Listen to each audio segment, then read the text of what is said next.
Welcome to another episode of Success Through Failure. This is your host, Jim Harshaw Jr., and today we're going to be talking about persuasion psychology, how to get yourself to do the things that you don't always want to do. And you might find yourself struggling with certain things like working out consistently or eating healthy or getting to bed on time, having a difficult conversation that you know that you need to have, or finding time to read, whatever it is that you want to be more consistent with, things that you want to execute on more than you do now, or maybe you don't do them at all now and you want to turn the page and just find that part of you that's able to do the things that you just struggle being able to do. And I look back on my life and there were certain moments that were inflection points, right? There were a couple of laws of psychology at work that I want to share with you today. These laws of psychology that you can use to leverage against yourself, to trick yourself. It's almost like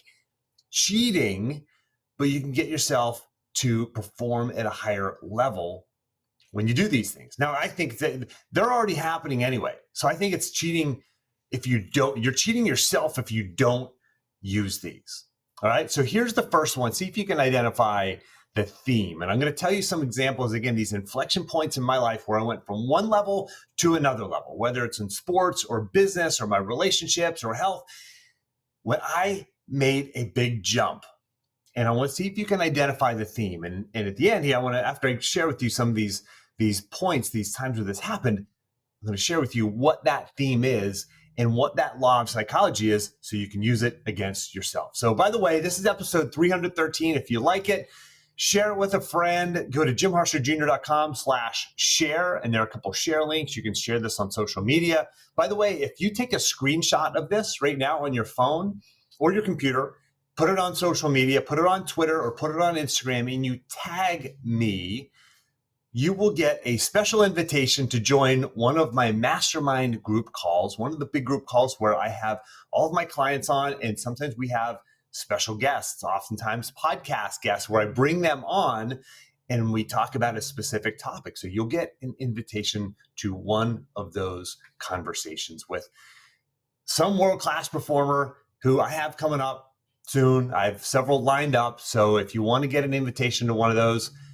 screenshot this, post it to social media, and tag me. And I look forward to engaging with you on social media. All right. So here are a few inflection points in my life. When I was wrestling, there were moments I look back when I just made these huge jumps in psychologically and physically. One of them was going to my neighboring high school. And I used to go down to the wrestling room and train with a good friend of mine named Teague Moore, who went on to be an NCAA champion and U.S. national team member. But his older brother, Ty Moore, was there.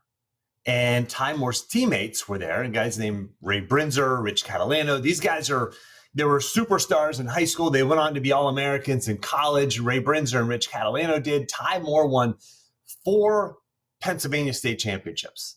4. He was one of the best high school wrestlers of all time, arguably the best high school wrestler of all time. Him and a guy named Kerry Collat is probably maybe one of the other ones, but these guys were just elite. And I got to be in the room practicing with these guys. Teague and I would be down, in one end of the wrestling room working out, and we'd look up the other end of the room. There's these guys beating each other up and doing crazy hard things, right? So that was one inflection point. Here's another one. When I made the national team, the Pennsylvania national team, whenever we got to go compete at the national championships, we would go to this training camp for a week. And it was all the best kids in the state of Pennsylvania, which is the best wrestling state in the country. Sorry, any of my Ohio wrestling fans who are listening. But Pennsylvania wrestling is just second to none. I mean, Ohio's right up there in New Jersey, New York. There's a lot of great states. But man, you got the best guys in the country banging heads in the same room. We got these great coaches. Like, that was an inflection point for me. That was an aha moment for me. There's another one. When I'm in college, I remember after practice sitting there talking to a guy named Mike Krafchick. He was an All-American, and I'm a freshman. And I'm actually sitting on the Airdyne. I'm sitting on the bike, and I just remember this moment so clearly in my head. And Mike is sitting there on the mat, and I'm on the Airdyne on the bicycle and kind of doing some extra work at the end of practice. And I'm like, Mike, how'd you do it? Like, how'd you get so good? And he shared with me about the work ethic and the types of things that he did that nobody else saw. And I'm like, okay, light bulb moment. And another one in my wrestling career was when I got to my first time training at the Olympic Training Center in Colorado Springs. I got invited out there to train, and I get to compete with some of the best in the world. Huge lessons were learned there. Okay, that's in my wrestling career. These same inflection points happened in business. Right? One of them was my first time getting investor funding into a software company that I built. And when I got into the orbit of this amazing entrepreneur, he brought me into the orbits of other amazing entrepreneurs. That was one inflection point. Another one was becoming part of a mastermind group. I started this mastermind group and started surrounding myself with amazing entrepreneurs. A third inflection point for me was when I joined this online group of entrepreneurs. Signed up, paid money, and joined this online group of this community of entrepreneurs. These were all inflection points. In my relationship, in my marriage, when I started meeting some guys at church and hanging around these men who talked about marriage differently than I had really heard marriage talked about before. They talked about women differently than sort of the world does, and a lot of other people who were in my sphere of influence at the time talked about women. And so this was an inflection point for me. Another one in my fitness and health. I wake up early and I do really hard things now. Wake up a lot of days at 5 o'clock, a little bit before 5 even. And I go run down the street about a mile to a workout with a bunch of guys, and we do a hard workout. And there's lots of guys who are doing this. This has been an inflection point in my life, in my fitness life. Now, these are all positive ones. There's plenty of negative ones too. When I was a kid and when I was in college, I not only hung out with some amazing wrestlers, amazing athletes, amazing people who went on to do amazing things, but I also had another crowd that I hung out with. And, sometimes that crowd did the wrong things. Because of me hanging out with that crowd, I put things into my body that I shouldn't have, some things that were illegal. I shouldn't have done those things. I had the decision to make, but I was also with the wrong crowd in the wrong environment. In college, I got into fights, right? Things that I regret, that I shouldn't have done. But there were certain people that I was around that led me to do these things. I made the decision. It's my fault. But there were these influences, right? So what's the theme, right? I gave you all these different examples. What's the theme? The theme is this: conformity to a peer group. Conformity to a peer group. All of these things were inflection points in my life. The law that I was talking about, this law of psychology is called this. It's called the law of conformity. The law of conformity. I'm going to give you the definition. This is the definition from a website called manusclerk.com. I'm going to put the link in the action plan. So if you want this, go to jimharshawjr.com/action. There's a great blog post there, and you can read more on this. But here is the definition straight from that website. Quote, the law of conformity says most people tend to agree to proposals, products, or services that will be perceived as acceptable by the majority of his or her peer group. Your peer group. Is it acceptable to your peer group? Your peer group is influencing you, whether you know it or not, whether you like it or not, whether you're choosing it or not. It's happening right now. Maybe it's not negative. Maybe it's not positive. Maybe it's just neutral. And that's just pulling you into the average. If you're listening to this, you don't want to be average, right? The people who I work with, who are my clients, being average scares the crap out of them. And that's probably why you're listening to this too. You're trying to level up. You're trying to find those insights. You're trying to figure out that next level. You have more potential inside of you, right? If you do, figure out the peer group you need to be around. You're going to conform and do and accept whatever that peer group does and accepts, right? Whether it's good or bad or average. We see this all the time at sporting events, especially, right? Imagine your team, whatever your favorite team is, NFL football team. Imagine they make it to the Super Bowl and you're watching your team and it's crazy and it's exciting and they score a touchdown and you jump up and you cheer and man, the energy and the environment, everything, right? Well, imagine this. Take every fan out of the stands. There's no fans, none, zero, but just you. and you're sitting in that stadium in the same seat, but there's no fans. There's nobody around cheering. When your team scores a touchdown, yeah, you're going to be stoked. You're going to be happy. You might jump up and cheer even, but you're not going to have the same energy. You're not going to have the same reactions when you're by yourself. You're just not. I remember I was at the UVA basketball game against Syracuse University. This is, gosh, I don't even remember what year. It was probably around 2015, I think it was. We beat Syracuse for the regular season ACC championship. I hadn't done this in decades. And the feeling in that arena was absolutely magical. And I'm looking around and people are crying because there's people who have been, fans who have been with this program and following the team and buying season tickets for decades. And they remember the last time. And it's been so long. There's so many heartbreaks and ups and downs. And there was so much energy there. And I was feeling it too. I hadn't been a fan nearly as long or a diehard fan nearly as long, but I was absorbing all this energy. And guess what I was doing? I was excited and jumping around and feeling the emotions and talking to my boys who were with me. And I'm like talking to them, I'm like, look around. I'm like, soak this in. This is amazing. Look at these people around here. They've been wanting this for decades and it's finally happening. Like really, soak this in. But if you took all those fans out of the stands, would I have been happy? Yeah, sure. Would I have been reacting the same way? Would I have had the same emotion, done the same actions? No, I wouldn't have. This is the law of conformity. You can use it against yourself. Again, the law of conformity states most people tend to agree to proposals, products, or services that will be perceived as acceptable by the majority of his peer group. So how do you use this for yourself? How do you actually put this into practice and start leveraging this for yourself? Well, if you want to start a business, join a business group. Even if you've not started your business yet, you'll conform. You want to get fit? Join a fitness group. Even if you're not in shape yet, you'll conform. Like I said, this works both ways. You want to drink more alcohol? Join a drinking group. Even if it's just a group of your friends who drink a lot, you'll conform. You want to be more negative?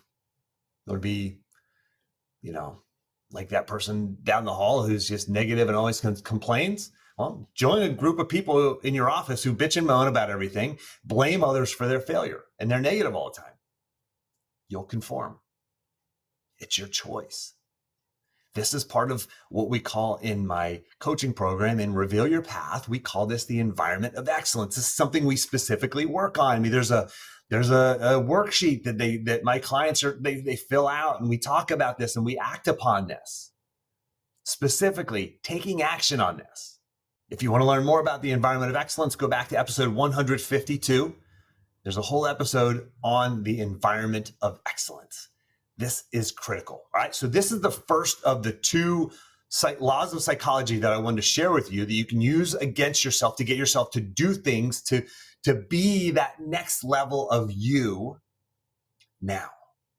Okay. These things are already happening. They're already taking place in your life, right? You're already conforming to whatever environment you're in. How can you change that environment? Change your peer group. Maybe it's just once a week, once a month, maybe it's every day, whatever it is. How can you get into that different peer group that's going to help you be that next version, that next level of yourself? Okay, so that's the first one. I'm going to go to the second one here. There's research that says that when you smile, it actually makes you feel happier. Even if there's research that shows even taking a pen, putting it in your mouth and biting it with your teeth, which forces you to smile, right? It forces you to use those same muscles. Even though it's not a real smile, it still changes your psychology. It changes your body. It changes the way you think. Unconsciously, you find yourself happier. It's some subconscious, deep, subtle way. And so I leverage this for myself. Like when I'm running or doing something really hard that I don't want to do, I smile. A lot of times when I get out of bed early in the morning, 5 o'clock, I force myself to smile. And when I do, I really pay attention to this stuff because I'm talking to you about this. I'm talking to my clients about it all the time. Like I really pay attention to what's happening inside my body and the feelings that I have. And when I smile, the dial turns just a couple of clicks towards positivity. Right? It doesn't take me from like, oh, this sucks, I don't want to get up and go work out, to like, oh man, I can't wait, this is the best thing. No, it doesn't do that. But it shifts me subtly towards happiness, towards gratitude, towards looking for a reason why I want to do the thing that I'm going to do or doing, right? Like if it's a really hard thing and I'm miserable and I don't feel like doing it and I'm in the middle of it, and maybe it's a long run, and I force myself to smile, then I go, like, I feel unconsciously, I feel myself seeking ways like to justify my smile. That's what's happening. That's the unconscious psychology that's going on. And I'm like, in the things that come up in that type of moment are, man, I'm healthy enough to go for a run, or I'm getting in better shape right now, or I'm out here early in the morning doing something hard. Man, this is really healthy. This is good for my body. Like it forces you to think of those things. Okay, so that's one example. Another one is good posture. If you stand up straight and have good posture, there's a change in your psychology. Research shows that it makes you more confident. I'm standing tall, therefore I must be more confident, right? You can change your body, the way you stand, your posture, your body language, and that influences you. You want to be more confident? Do what confident people do. I'll give you another example of this. When I was a kid, I was a crier. When I lost wrestling matches, I cried, man, up until like 6th grade. I think 7th grade was probably the last time I like cried. Actually, no, I cried in college, I'll be honest, after I lost my last wrestling match of my career ever. I got pinned, and it was a horrible, horrible feeling, but I was still All-American. I'm experiencing this crazy range of emotions, like tears of joy and tears of like, oh my gosh, I just got pinned. I hadn't been pinned since like middle school. And, but I was a crier. Every time I lost when I was a kid, I just cried. Wrestling's a very personal sport. It's not like losing in a lot of other sports. Football, basketball, like you lose as a team. It's, you kind of have other people to experience that with. Certainly the big games, you see a lot of athletes crying. Swimming and running, they're certainly personal, but like not like wrestling. There's something uniquely about like when you lose, you are physically dominated by the other human being who you are trying to dominate down. Like you physically got beaten down. It's humiliating, and it's very, very personal. And so anyway, I cried. I was a crier. I remember being at the Hampton tournament, which was like a half an hour from my house. And I lost to a guy named Jamie, and Jamie H. If you're listening out there, Jamie, you remember. He used to always beat me, man. I finally got his number later on, like in middle school or high school. But like I remember I was in like maybe like 4th grade, 5th grade. Jamie beat me. And a friend of mine, his name's Joe Demore, his mom came over to me and she said, his mom, Sharon Demore, she said, she saw me crying, my head's down, and she said, Jim, get your chin up. And I was like, what? And, so I lifted my chin up. And the weird thing is, I stopped crying. You can't physically, I couldn't in that moment be physically humiliated and, sad while also holding my head up proudly, as if I won the match. I couldn't do both at the same time. So if I simply lifted my head up and showed my head to the world, my face to the world, and stood more confidently, I couldn't simultaneously cry. It was a fascinating like psychology experiment that I learned. And thank goodness for Mrs. Demore, because I used this on myself later on. And if I wanted to stop myself from crying, I could just hold my head up. And it was this psychology at work. And there's a law for this. There's a law, a psychological law, and this is it. It's called the law of consistency.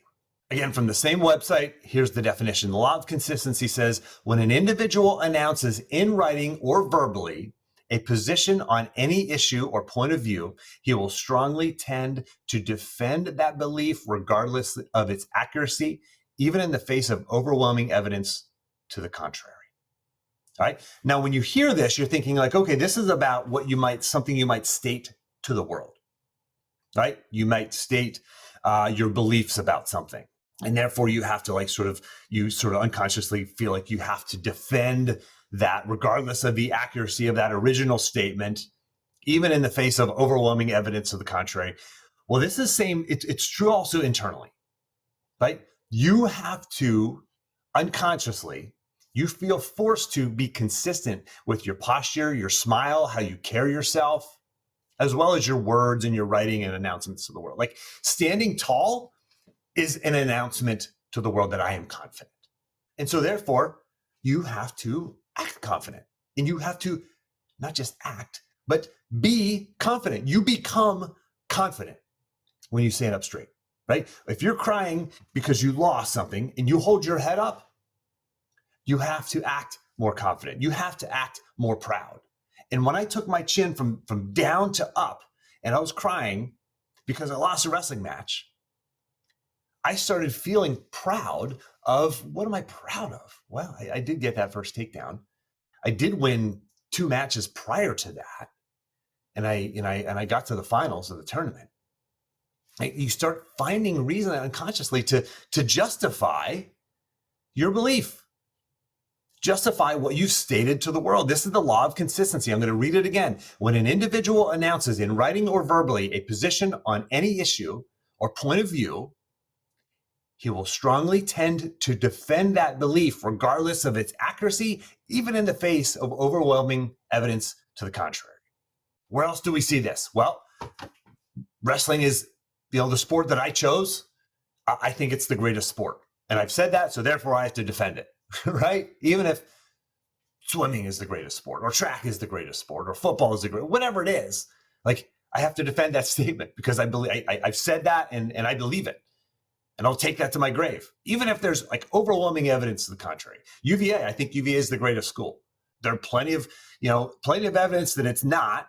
It was the #1 rated public school in the country, but there's like all these other higher rated schools that are private schools, right? I think it's the greatest school. And I can tell you a million reasons why. And I would justify that. In my head, I can justify it all day long. That I can justify that Pittsburgh is the greatest city, that America is the greatest country.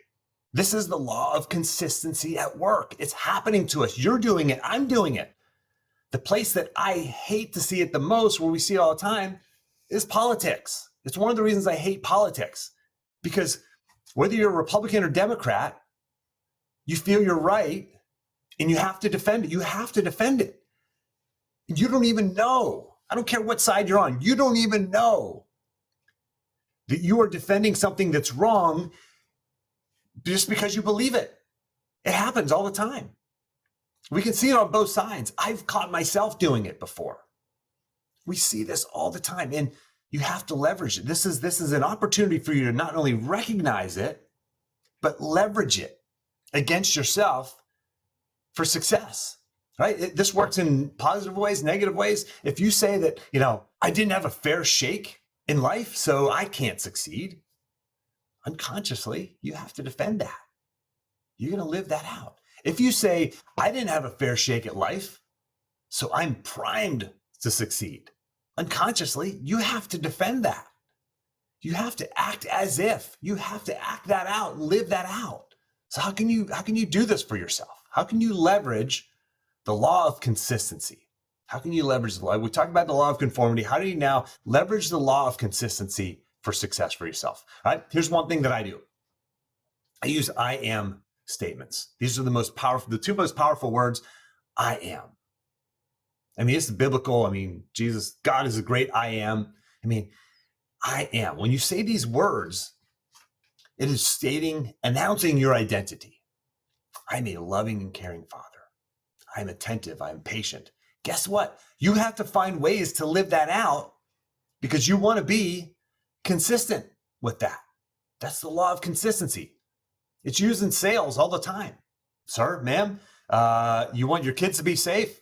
Yeah. Do you want an affordable car? Yep. Do you want to spend too much on a luxury vehicle that you don't need? Nope.